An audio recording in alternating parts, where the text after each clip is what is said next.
Hi, welcome to the first edition of Weed Hacking Movies. I'm Ray Spivey with our star Allen Danziger, who happened to star in the original Texas Chainsaw Massacre 1974. Allen was Jerry the van driver, the original van driver, right? You are correct, sir. And this got you quite a bit of fame and fortune, hasn't it? I wouldn't say about fortune, but it did get me some notoriety. There you go. And you just celebrated your 83rd birthday not too long ago. Above ground, yes. That's great. And you just also had your first hip surgery, right? Hip replacement? On my left hip, and it's just amazing what medical technology can do. I was in the hospital for the first time at 83. Spent one night and then went home and did rehab, had virtually no pain. So I advise that for people of my ilk, who've had problems with their shoulder or their hip or whatnot, get it done. It's like a miracle. Do you have a doctor we can name so we can charge him some? Dr. Vinny Boombox. Okay, there you go. Alan and I are working on a movie that's coming out October 17th called The Weed Hacker Massacre. And we had been instructed by our distributor, Buffalo 8, to be in touch with various reviewers and influencers and things like this. And the more we thought about it, we thought, let's do our own podcast. We've gotten a little better at this since this has all happened. And we've done dozens of them, haven't we, so far in this round? A bunch. Yeah. And so we wanted to do ours where not only do we get to talk about some of our favorite movies, including some oldies, but we hope to eventually bring some younger folks in with their brand new independent films and give them a little plug or two as well. Alan, today we're going to talk about probably your favorite movie, the Texas Chainsaw Massacre. I'm actually starting to like it. That's great. And you just celebrated with all the other cast that are still with us the 50th anniversary last year. Yeah, last year it was tremendous, and we've been traveling all over the world, and John and I were in Tokyo and London, and I refer to us as the Cheech and Chong of horror. That's great. That's great. So you also have an event, or several events coming up soon, where you're going to get the crew together as well in Kingsland and possibly Houston. Yeah, I think we're getting the band together, and we're going to be in at Hooper's, which is where they moved the house, where the original house that we shot the movie in. And so I'll be there on the 25th and 26th of October, and then I'll be in North Carolina on the, I think, 20th or 21st. Doing a meet and greet at a theater there where they're showing Chainsaw. And then I'll be heading to Indiana for Halloween. So I'll be out on the 30th and coming back to Austin on the 2nd of November. A traveling man with a new hip. That's amazing. With a new hip, amazing. Exactly. So getting back to Chainsaw, what is one of the things that makes that movie so special to you? Well, the fact that I'm in it. So it'd be number one. Everyone. I think just the grittiness of it, and that it's turned out to be a seminal, movie. In fact, Quentin Tarantino referred to it as the perfect movie. And when the movie came out, a lot of us didn't think it would even come out. But lo and behold, it comes out, and over the years, it's developed this following. And I mean, it's almost like it stands alone as one of the great movies of all time, and arguably the number one horror movie of all time. And to be part of that, I can't tell you how much joy it brings to me, and especially meeting all the people. And now I'm meeting kids, as young as 8 and 9 and 10. And I mentioned this in another podcast. I took my son just to see his dad in the coming attractions. That's 50 years ago. He's still in weekly therapy. So what does that tell you?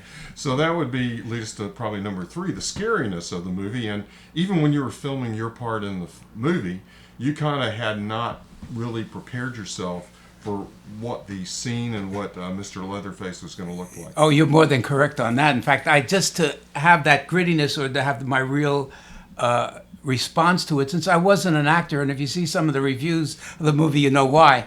But I had them blindfold me for about 20 minutes while the sun was setting. It was really beautifully shot, and it was my nod to the Stanislavski method. I didn't know what that method is, but I liked the name. And so I was blindfolded, and then they yelled action, and I go into the house, through the vestibule into the kitchen. I see the hook, the freezer, she pops out, and I go screaming out of that house. Even before Leatherface is in the frame, and that's why Toby yelled cut, put his arm around me, said, "Alan, great scream, but we got to wait for him to come into the frame." There you go. There you go. If we had to give a number 4, we had spent some time with your good friend Daniel Pearl out in L.A.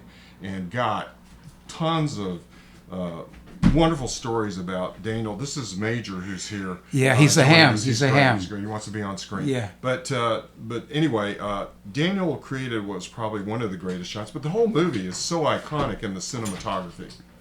Oh yeah, in fact, the shot that shows Pam or Terry McMinn after she's sitting on that swing, walking up to the house just before she gets put on the hook, and it's a shot that's underneath. And I think Oliver Stone hired Ed Neal for his movie just to find out how that shot was done.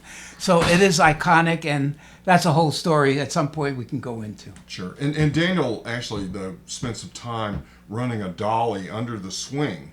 And so as he follows Terry to the house grows, becomes more ominous with each passing second. And I didn't realize how important that dolly, the person even running the dolly, was to making that shot happen. Nowadays it's a lot different, but back then he gives a lot of credit to the fellow that was running the dolly. So the set was hot, miserable, smells. Did that bring the whole cast closer together like you were in a war? I probably so, except I think a lot of the cast was throwing up as a result of, the bones and the rotting food. I got off pretty easily because I was just in there to get whacked, and that was the end of it for me. But the poor gunner had to wear that costume for weeks. I mean, as I said, all the Febreze in America couldn't take the stench out of what was going on in that house. And years later, as you kind of go to these conventions and get to meet the fans and everything, you developed quite a friendship with Gunnar, didn't you?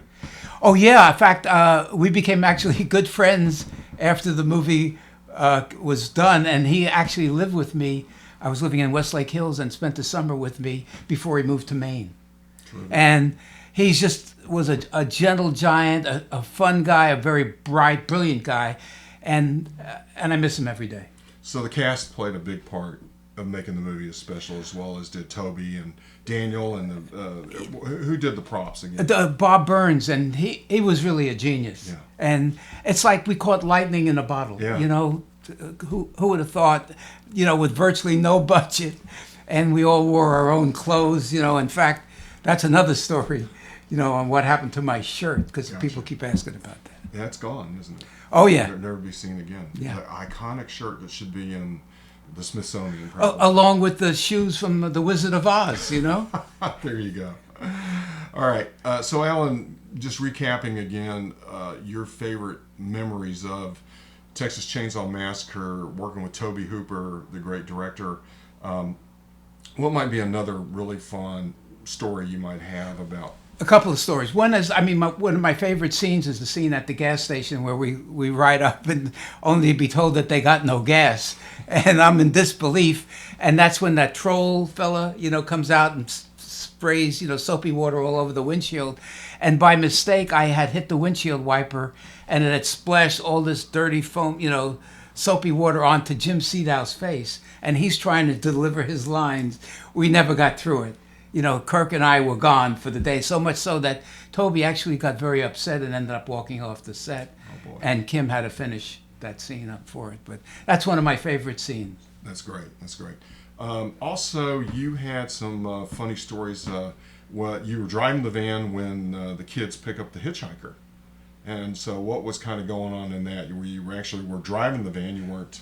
Yeah, no, all that was live, and I couldn't believe what was going on, and as you know, after that scene, I never picked up another hitchhiker. That's for sure.